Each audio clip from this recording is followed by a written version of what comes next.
Hello everyone, welcome back my channel. आप सभी लोगों का स्वागत है मेरे चैनल पर। मैं आपके साथ अपनी स्टोरी खलनायक कनेक्ट पर शेयर कर रही हूं, पर आप लोगों से मेरी रिक्वेस्ट है कि यदि आपको मेरी स्टोरी अच्छी लगती है तो एक लाइक और कमेंट ज़रूर करें। एंड अभी तक आपने सब्सक्राइब नहीं किया है तो सब्सक्राइब भी कर लीजिए। तो चलिए हम अपनी स्टोरी स्टार्ट करते हैं। हमने देखा था कि विंग की बातों से ना वांगजी को बहुत ज़्यादा गुस्सा आ गया था। वांगजी इस बात से बहुत ज़्यादा नाराज़ हो गया था कि विंग उसे बार बार बोल रहा था कि वांगजी ने उसके साथ फोर्स किया है, वांगजी ने उसे फोर्स किया है मैरिज करने के लिए, वांगजी ने विंग को ब्लैकमेल किया है।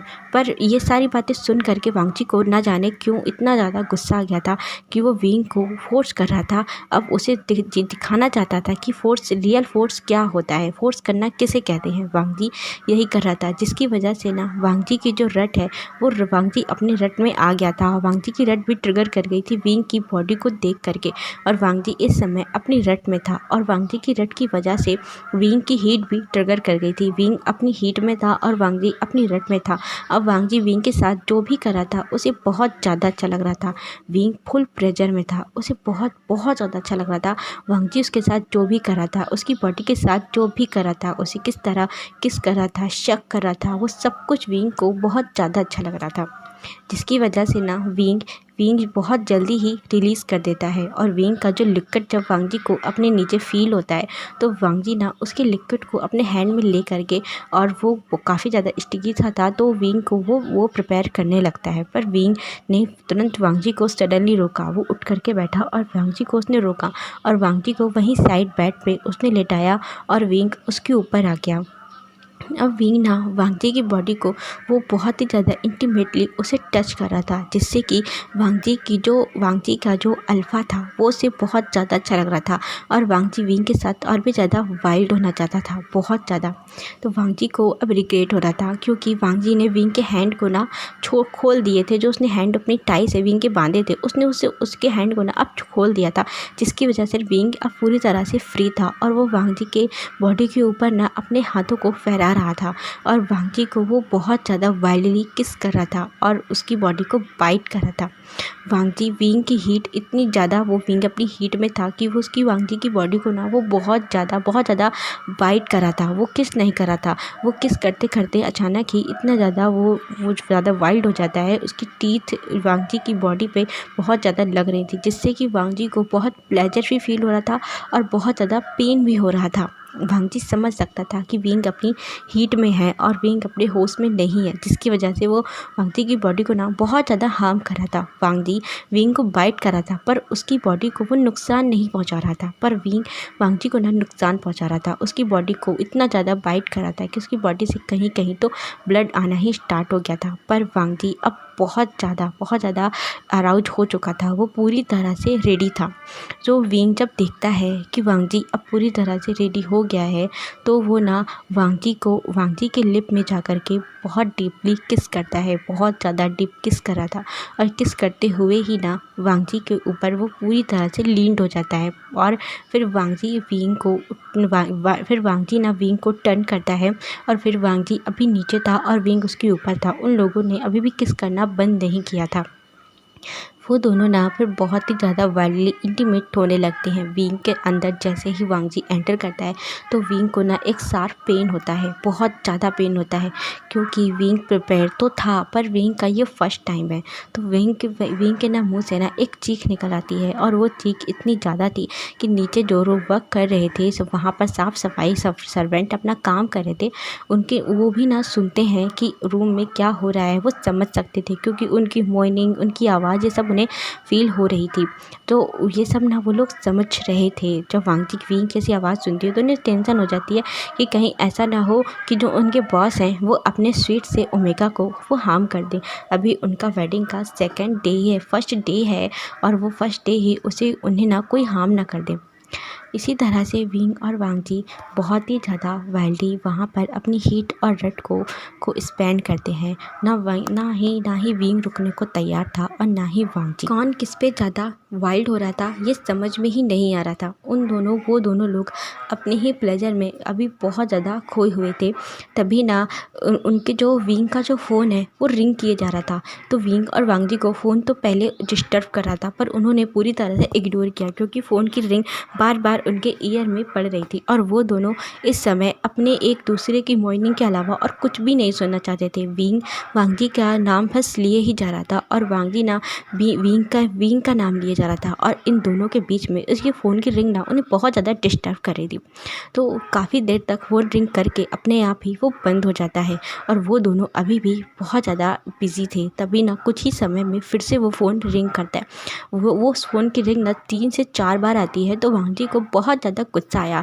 वो बीच में ही रुक करके गया और उसने फ़ोन को उठाया और गुस्से से उस फ़ोन को ना एक वॉल पे फेंक कर मारा, जिससे कि वो विंग का फ़ोन ना वो टूट गया। और यहाँ विंग ने जब देखा कि वांगजी उससे दूर हो गया है तो वो बोलने लगा, लंजा।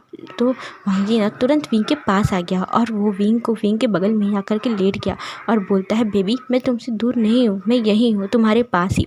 और इसके बाद ना वो दोनों एक दूसरे को फिर किस करने लगते हैं।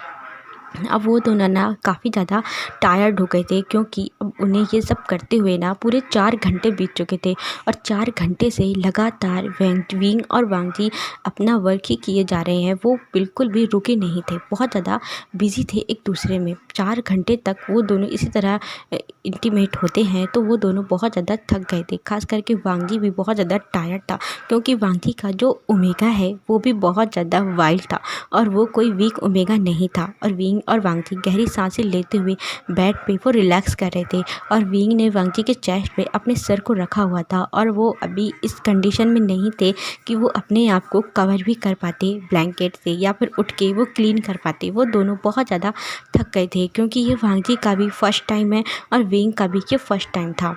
वो दोनों ही बहुत ज़्यादा थके हुए थे थोड़ा रेस्ट करने के लिए। तभी ना वांगजी को अपने फ़ोन की रिंग सुनाई देती है।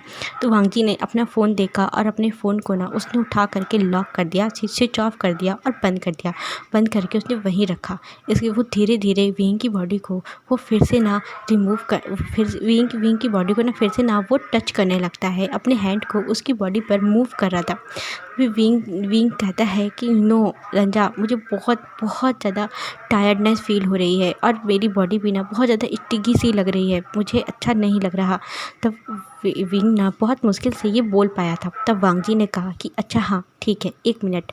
फिर वांगजी खड़ा हुआ और विंग को उसने अपने गोद में उठाया और वांगजी ना विंग को वॉशरूम में लेकर के जाता है और फिर वहाँ पर बाथ टब में भी वो दोनों वांगजी और विंग वो दोनों ना बाथ टब में ही एक दूसरे को क्लीन करते करते ना वहाँ पर भी वो स्टार्ट हो जाते हैं, क्योंकि अभी भी उनकी हीट और रट शांत नहीं हुई थी।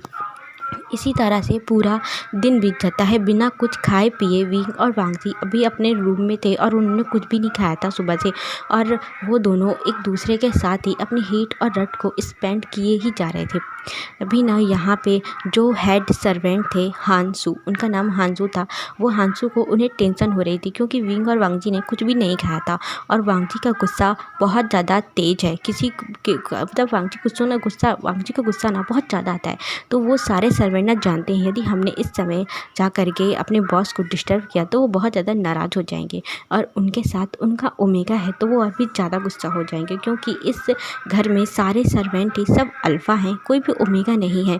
इसीलिए विंग इस समय अपनी हीट में है और वो दोनों कैसी पोजीशन में हो सकते हैं।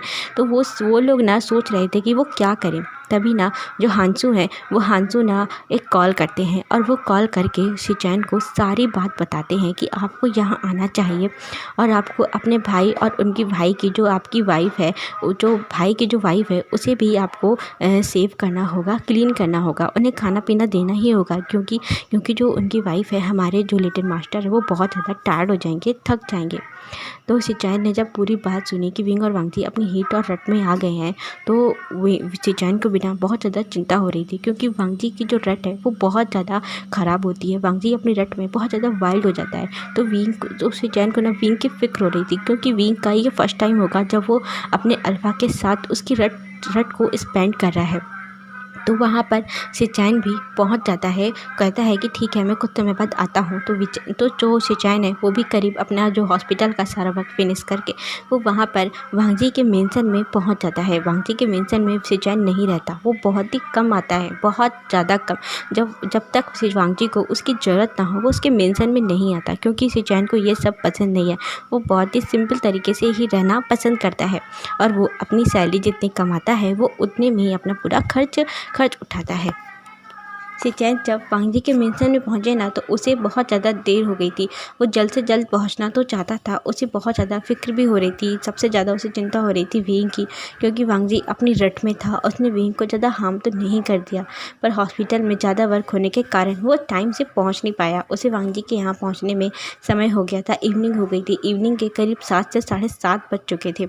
जब सिचैन की कार वहाँ एंटर करती है तो जो हांसू हैं वो ना दरवाजे पर ही खड़े हुए थे सिचैन के इंतज़ार में। उन्हें भी बहुत ज़्यादा फ़िक्र हो रही थी, क्योंकि अब करीब 1 घंटे हो गया है और 1 घंटे से ना वांग जी के रूम से किसी भी तरह की कोई आवाज़ें नहीं आ रही। तो उन्हें ना बहुत ज़्यादा टेंशन हो रही थी हांसू को।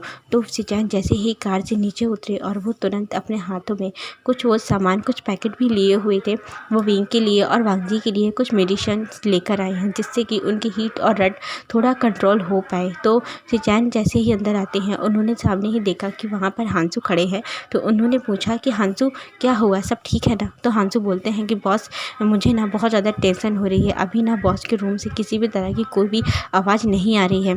तो जो सिचैन कहते हैं चलो मैं देखता हूँ, तुमने कुछ खाना प्रिपेयर किया?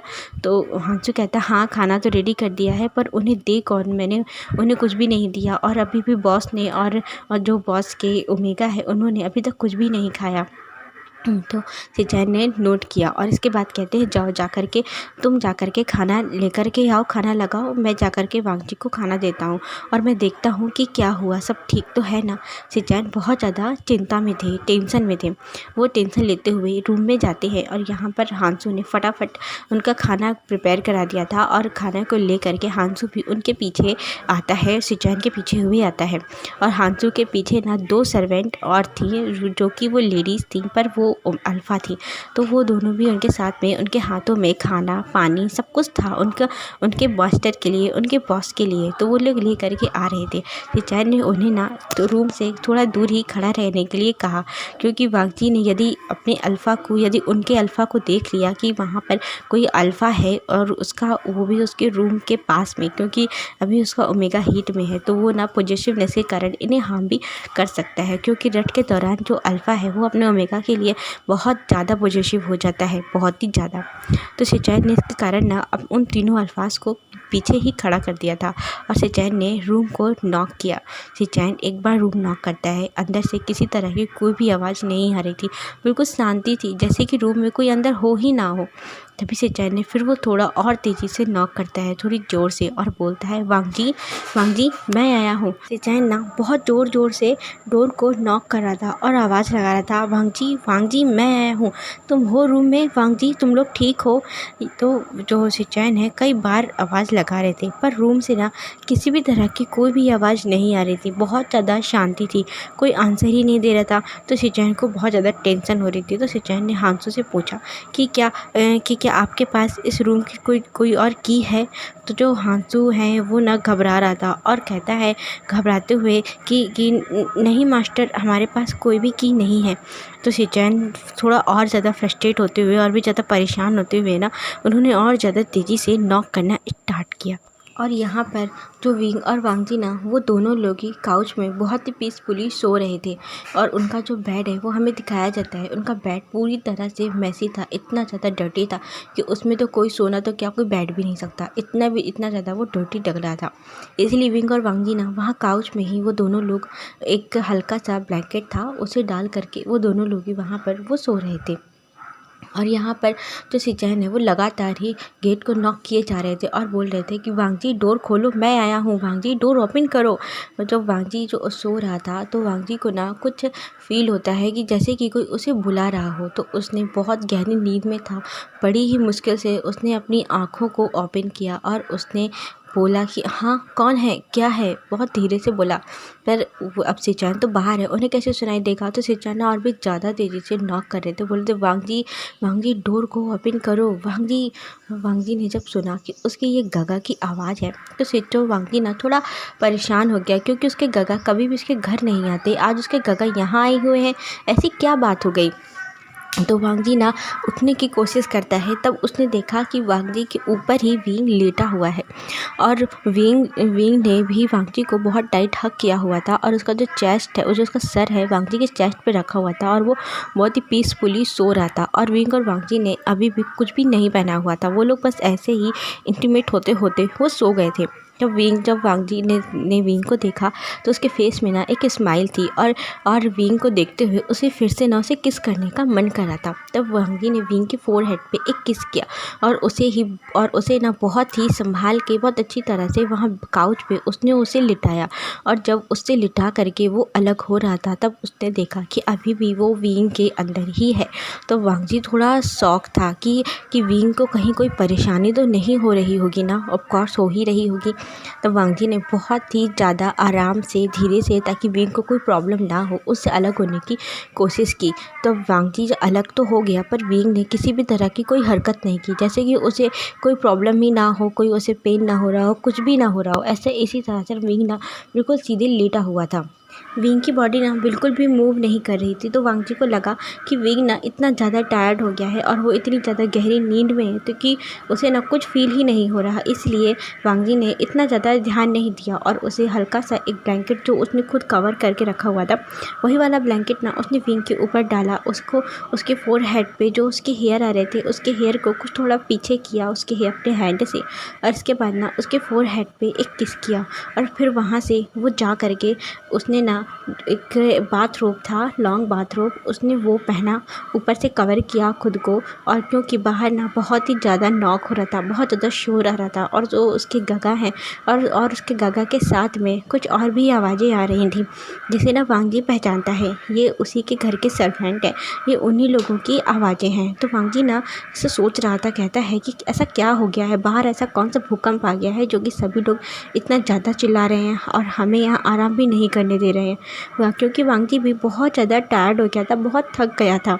तो वांग जी ने बिना कुछ ध्यान दिए बस अपने आप को कवर किया उस बाथरोब से, और बाथरोब की जो बेल्ट थी उसने बहुत टाइटली उस बेल्ट को बांधा, और जा कर के उसने डायरेक्टली डोर ओपन किया। जैसे ही डोर उसने ओपन किया तो वो देखता है कि उसके जस्ट सामने उसके गगा खड़े हैं, और गगा के बगल में ही वहाँ पर मिस्टर हांसू और उनके साथ में वो 2 सर्वेंट भी वहाँ खड़े हुए हैं। जब वांग जी ने अपने गगा को देखा, तब तो उसने कुछ खास ज़्यादा रिएक्ट नहीं किया, लेकिन जैसे ही उसने देखा कि वहाँ पर मिस्टर हांसू और जो वहाँ पर 2 सर्वेंट हैं वो खड़े हुए हैं, तो वांग जी को ना बहुत गुस्सा आ गया, क्योंकि वो तीनों ही अल्फ़ा हैं।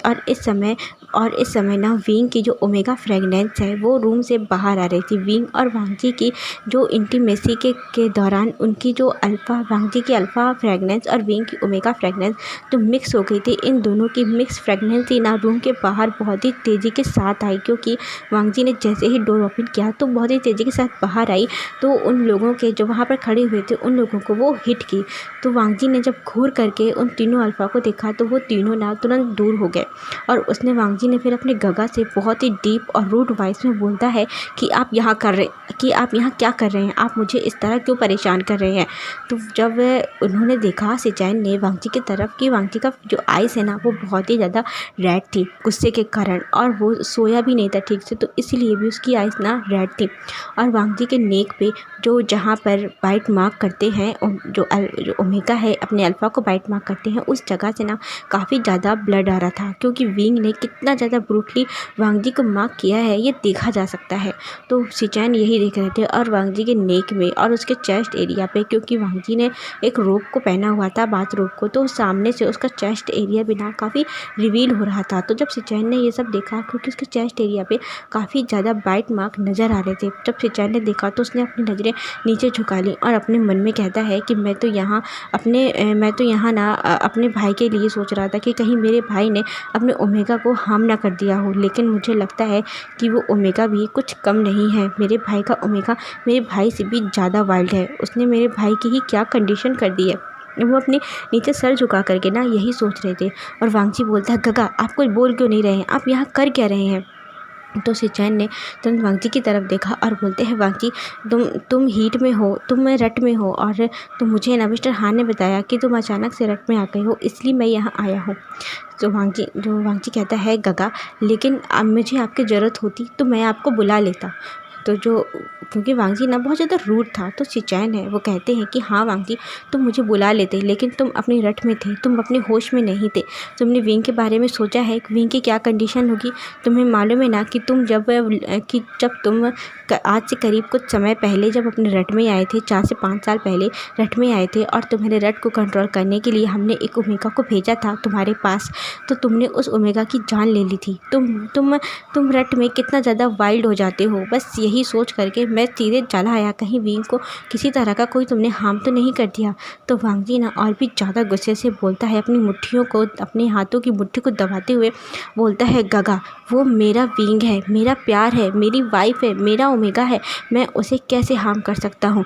और मैं उसकी जान लेने के बारे में तो मैं सपने में भी नहीं सोच सकता। वो मेरी जान है और मैं अपनी जान की जान कैसे ले सकता हूँ? गगा आप ऐसा कैसे सोच सकते हैं? वो मेरा ओमेगा है।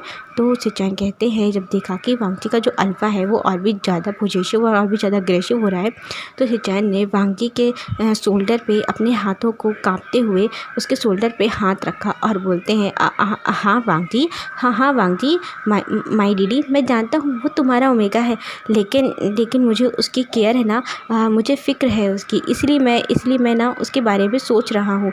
उसने सुबह से कुछ भी नहीं खाया है, वो भूखा होगा, तुम्हें ना उसे खाना खिला देना चाहिए, तुम्हें ना उसे कुछ खिला देना चाहिए। जब वांगजी ने सुना कि वो भूखा होगा, तो वो जो उसका अल्फा है और वांगजी दोनों ही थोड़ा सा शांत हुए। तो वांगजी ने शिनचैन की तरफ देखा और बहुत ही इनोसेंटली और फिक्र करते हुए बोलता है, क्या गगा उसे भूख लगी होगी? तो शिनचैन कहते हैं, हाँ उसे भूख लगी होगी। तो वांगजी कहता है, उसे अभी खाने की ज़रूरत है, उसे मेरी फ़िक्र नहीं है, उसे मेरी ज़रूरत नहीं है। तो शिनचैन कहते हैं कि हाँ उसे तुम्हारी भी ज़रूरत है, लेकिन उसे ना खाने की ज़्यादा ज़रूरत है, और तुम्हें भी। जब तक वो खाना नहीं खाएगा तो वो फिर से एनर्जेटिक कैसे होगा, और वो तुम्हारा साथ कैसे दे पाएगा तुम्हारी रट में? ये कहते हुए शिनचैन को बहुत प्रॉब्लम हो रही थी वांगजी की जो स्मेल थी, अल्फा स्मेल थी, क्योंकि अभी वांगजी की रट ना ख़त्म नहीं हुई थी, इससे ना शिनचैन को प्रॉब्लम हो रही थी। तो शिनचैन ने पहले तो मास्क निकाला और अपने नोज़ पे उस मास्क को लगाया, और इसके बाद वांगजी की तरफ देखते हुए कहते हैं कि वांगजी तुम्हें उसे खाना खिलाना चाहिए। तो वांगजी कहता है कि हाँ लाइए, दीजिए खाना, कहाँ है खाना, मैं अपने विंग को खाना खिला दूँगा।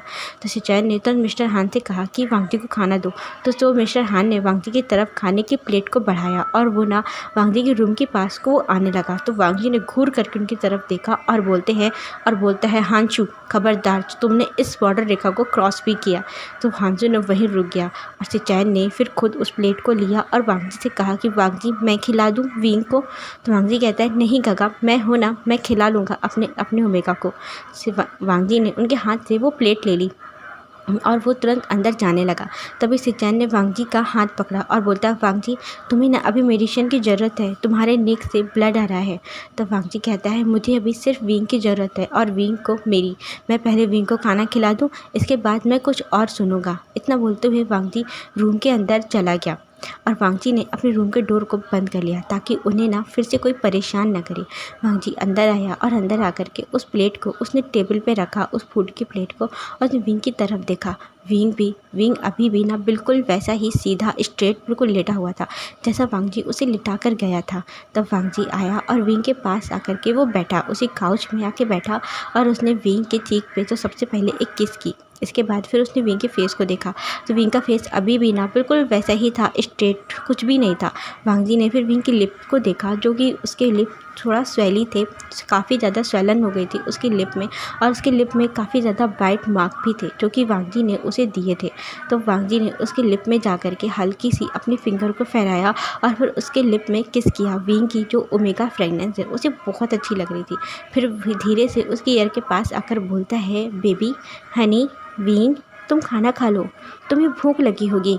वांग जी ने बहुत ही प्यार से उसके ईयर में आकर के बोला, पर विंग का कोई भी रिएक्शन नहीं, कुछ भी नहीं, वो वैसे ही स्ट्रेट लेटा हुआ था। तब वांग जी ने विंग को हल्का सा हिलाते हुए बोलता है, विंग खाना खा लो, तुम्हें भूख लगी होगी, देखो गगा ने हमारे लिए खाना भेजा है, मुझे भी बहुत ज़्यादा भूख लगी है। विंग बाद में सो लेना, पहले उठो खाना खा लो बेबी हनी। फिर विंग ना कुछ भी नहीं, बिल्कुल कोई भी मूव नहीं करा था। तब वांग जी ने उसे और ज़्यादा तेज़ी से हिलाया और काफ़ी तेज़ आवाज़ में बोलता है, विंग उठो बेबी, तुम ठीक हो ना, उठो विंग, तुम आंखें क्यों नहीं खोल रहे हो विंग। पर विंग को कुछ भी नहीं, वो वैसे जैसा लेटा था बिल्कुल वैसा ही था, कोई भी मूव नहीं करा था। वांग जी को अब घबराहट हो रही थी, अब टेंशन हो रही थी विंग की कि कहीं विंग को कुछ हो तो नहीं गया, विंग कुछ बोल क्यों नहीं रहा, इतनी गहरी नींद में भला कौन सोता है। तब वांग जी ने और ज़्यादा तेज़ी से हिला रखा था, विंग विंग उठो, विंग तुम्हें क्या हुआ, विंग बेबी हनी हनी उठो, हनी तुम्हें भूख लगी होगी, खाना खा लो हनी विंग। पर विंग ना कुछ भी नहीं करा था, कोई रिएक्ट नहीं करा था। तब वो दौड़ करके कहता है तेज़ी से, गगा गगा। वो गगा की तरफ दौड़ा और उसने तुरंत अपने डोर को खोला, और जो वहाँ से चैन ना अभी बाहर ही खड़े थे, उन्हें लग रहा था कि कहीं वांग जी को कोई चिंता कोई ज़रूरत तो नहीं, इसलिए वहाँ खड़े थे। जब उन्होंने वांग जी की इतनी ज़ोर से आवाज़ सुनी तो वो भी थोड़ा टेंशन में आ गए, और वो बोलते हैं, हाँ वांग जी तुम डोर तो खोलो। वांग जी ने डोर को खोला और बोलता है, गगा देखिए ना विंग को कुछ हो गया है। उसने अपने गगा का हाथ पकड़ा और सीधे ना उसने सिचैन को अंदर खींच लिया अपने रूम में। जो मिस्टर हान और वहाँ पर जो सर्वेंट्स थे वो लोग जाने वाले थे, और उन्होंने जब आवाज़ सुनी तो वो भी ना तुरंत वहाँ आने लगे। तो वांग जी ने उस जो मिस्टर हान को ना बहुत ज़ोर से धक्का मारा, जिससे कि वो दूर जा कर के गिर गए, और कहता है, मैंने कहा ना कि इस बॉर्डर रेखा को क्रॉस नहीं करना है, तुम लोग मेरे ओमेगा के पास नहीं आ सकते, तुम लोग जाओ यहाँ से, मुझे किसी की ज़रूरत नहीं है। इतना बोलते हुए ना वांग जी ने उसने अपने डोर को बंद कर लिया, और सिचाई ने जब देखा कि वांग जी किस तरह रिएक्ट कर रहा है, तो ये लाजमी है, वांग जी भी इस समय अपनी रट में है और उसका ओमेगा हीट में है, और वो लोग अल्फ़ा है, तो वांग जी बहुत ज़्यादा पॉजिटिव है, तो उन्होंने कुछ ज़्यादा रिएक्ट नहीं किया। और वांग जी से कहते हैं, वांग जी तुम फिक्र मत करो, मैं देखता हूँ विंग को। तो वांग जी अपने गगा को हाथ पकड़ते हुए विंग के पास लाया और बोलता है, गगा देखिए ना विंग को क्या हो गया है गगा। इतना बोलते हुए वांग जी ने विंग को ना पूरा खुद ही कवर कर लिया था, और विंग को अपने लेग में, अपनी गोद में उसका सर रखा करके वो वहाँ बैठ गया, और विंग को पूरी तरह से वो एक तरीके से ना हक किए हुए था। दोनों बाहों को उसने अपनी विंग की पूरी बॉडी पर ग्रैब करके रखा हुआ था। सिचाइन उसे कहाँ से देखे, तो सिचाइन ने वांग जी के सर पे बहुत ही प्यार से हाथ फेरा, जैसे मदरली हैंड होता है, उन्होंने वो फेरा और बोलते हैं, दीदी वांग जी मुझे देखने तो दो, तुम पहले थोड़ा छोड़ो तो अपने ओमेगा को। तब वांग जी ने कहा कि गगा आप पहले टर्न करो, विंग ने कुछ भी नहीं पहना है। तो सिचैन थोड़ा सा ब्लश कर गए, और वो तुरंत टर्न होकर के वहाँ खड़े हो गए और कहते हैं, ठीक है तुम ना विंग को थोड़ा प्रिपेयर कर दो। तो वांग जी है कहता है, हाँ मैं पहले विंग को ना थोड़ा सा प्रेजेंटेबल कर देता हूँ। इसके बाद जो वांग जी ने विंग को अच्छे से कवर किया, और वहाँ से वो तुरंत गया और वहाँ जा कर के अपने कवर से कुछ क्लॉथ निकाले, और विंग को बहुत ही स्पीड से जल्दबाजी में उसने विंग को कपड़े पहनाए, पर वो पूरे तो नहीं पहना पाया। लेकिन विंग को ना उसने एक बहुत लॉन्ग सी टी शर्ट पहनाई थी, वो भी अपनी, जिससे कि ना विंग की पूरी बॉडी और विंग का जो बॉटम एरिया ना वो सब कवर हो गया था। और इसके बाद विंग के ऊपर उसने ब्लैंकेट भी डाल दिया था। जब वहाँ से अच्छे से उसने ये सब उसे करते हुए वांग जी को 1 से 2 मिनट और लगे, और इसके बाद बोलता है, गगा हो गया, आप देख सकते हैं। विंग को वहाँ जब सिचाइन ने चेक किया, देखा वांग जी ना वहीं विंग के बगल में बैठा था, और सिचाइन वहीं टेबल के ऊपर बैठ करके विंग को चेक कर रहे थे। उन्होंने देखा, कहते हैं, वांग जी विंग बहुत ज़्यादा टायर्ड हो गया है, और वो बहुत ही ज़्यादा थक गया है, इसकी वजह से ना वो बेहोश हो गया है, और उसे कुछ भी नहीं हुआ है, तुम फिक्र मत करो, मैं ना विंग को कुछ हर्ब्स देता हूँ, कुछ मेडिसिन देता हूँ, जिसकी वजह से उसकी बॉडी ना थोड़ी ठीक हो जाएगी, थोड़ी पावर आएगी उसकी बॉडी में। तब वेचो सिचाइन ने विंग को ना एक इंजेक्शन लगाया, जिससे कि विंग की जो हीट है वो थोड़ी शांत हो, क्योंकि विंग की हीट अभी ख़त्म नहीं हुई थी, उसकी हीट भी अभी चल रही थी, और हीट के बीच में ही वो बेहोश हो गया था अपनी इंटीमेसी के दौरान ही, जो कि वांग जी नहीं जान पाया। उसे लगा कि विंग सो रहा है, तो सिचाइन ने उन्हें इंजेक्शन दिया, और कहते हैं, वांग जी मैंने विंग को ये इंजेक्शन दे दिया है, इससे ना विंग की हीट कुछ शांत होगी, और तुम भी यहाँ ना थोड़ा देर रेस्ट कर लो, और मैं तुम्हें भी एक इंजेक्शन देता हूँ, जिससे कि ना तुम्हारी जो रट है वो भी शांत हो जाएगी, वरना तुम्हारी रट फिर से यदि और भी ज़्यादा ट्रिगर कर गई तो तुम विंग को ना हार्म कर दोगे। तो वांग जी ने तुरंत हाँ में सर हिलाया कि ठीक है। वो विंग को ना किसी भी तरह से हार्म नहीं करना चाहता था, बिल्कुल भी नहीं। और शिचैन को उस रूम के अंदर रहने में ना दिक्कत हो रही थी, प्रॉब्लम हो रही थी, क्योंकि वहाँ पर उनकी इंटीमेसी की स्मेल और वांग जी और विंग की जो ओमेगा फ्रेगनेंस थी, वो मिक्स फ्रेगनेंस वो पूरे रूम में इस समय फिल थी, पूरी तरह से भरी हुई थी। शिचैन ने तो उसे अपने नोज में कवर करके रखा हुआ था मास्क को, पर फिर भी उसे दिक्कत हो रही थी। तो जल्दी से शिचैन ने एक और मेडिसिन लिया, इंजेक्शन वाला लिया, और वांग जी को वहाँ उन्होंने वो इंजेक्शन लगाया। इसके बाद उन्होंने जो उनकी बेडशीट है वांग जी की, वांग जी के रूम की जो बेडशीट थी उसे वो उन्होंने हटाया। तो वांग जी खड़े होकर कहता है, गागा आप ये सब मत करिए, मैं कर लूँगा। तो शिचैन ने वांग जी को कहा कि तुम नहीं कर पाओगे, तुम रेस्ट करो, तुम वहीं बैठो विंग के पास। तो वांग जी वहीं बैठता है और शिचैन ने उस बेडशीट को हटा करके एक तरफ फेंका और दूसरी बेडशीट उस बेड पे उसने डाली, और कहते हैं, और फिर इसके बाद बोलते हैं कि वांग जी तुम विंग को इस बेड में आराम से लेटा दो, ताकि ताकि ना वो रिलैक्स करके यहाँ लेट पाए, और जब उसे होश आएगा, जब वो नींद से उठेगा, तब उसे तुम खाना खिला देना।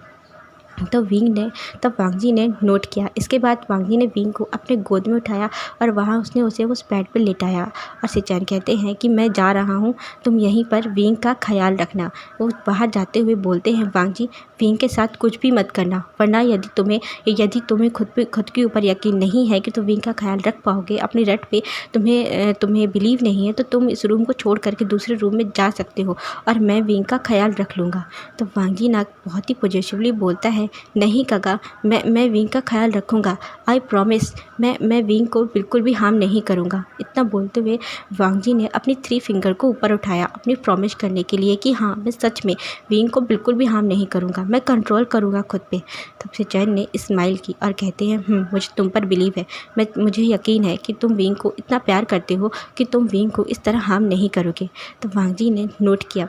इसके बाद शिचैन वहाँ से बाहर जाते हुए बोलते हैं, वांग जी तुम्हें कोई भी प्रॉब्लम हो तो तुम मुझे बताना, मैं ना आज रात इसी मेंशन में ही रुकने वाला हूँ तुम लोगों का ख्याल रखने के लिए। तो वांग जी ने नोट किया। इसके बाद शिचैन वहाँ से चले जाते हैं, और उनके जाने के बाद में वांग जी ने डोर को लॉक किया और वो टर्न होकर के विंग की तरफ देखता है। वांग जी की आंखें नम थीं, उसकी आंखों में आंसू थे, और उसे बहुत ही ज़्यादा रिग्रेट हो रहा था कि उसने विंग के साथ क्या कर दिया। उसे ना अपने ऊपर कंट्रोल करना चाहिए था। वो विंग के साथ ऐसा कैसे कर सकता है? वो उससे प्यार करता है, और वो अपने प्यार को इस तरह हार्म कैसे कर सकता है? आज वांग जी की वजह से ही विंग की ऐसी कंडीशन है। ये सब सोचते हुए वांग जी की आंखों में आंसू आ गए, और वो ना रो रहा था। उसे बहुत ज़्यादा तकलीफ़ हो रही थी विंग को इस तरह बेहोश देख करके कि वो बेड पे किस तरह अनकॉन्शियस लेटा हुआ है। वांग जी विंग के पास आता है, और उसने विंग के हाथों को अपने हाथों में लिया और बोलता है, baby I am so sorry, I am really sorry Honey, तुम मुझे माफ़ कर देना।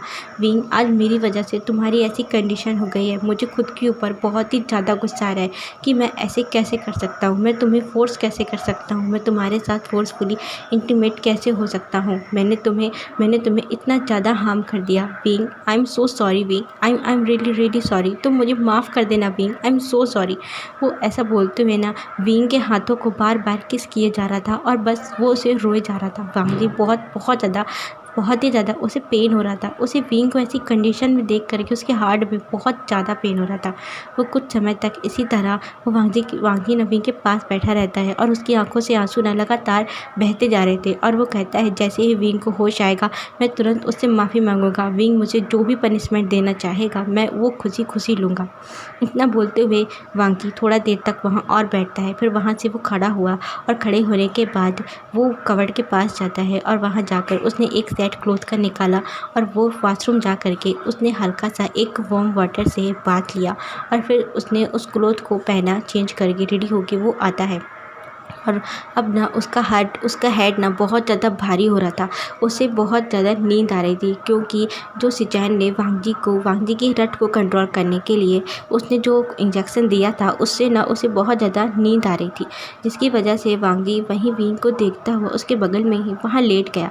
और वो विंग को देखते हुए ही विंग को उसने बहुत प्यार से और बहुत सॉफ्टली उसने अपने हक किया हुआ था, और वो विंग की फ्रेगनेंस को फील करता हुआ वहाँ वो लेट गया, और वो उसे कब नींद आ गई उसे पता ही नहीं चला।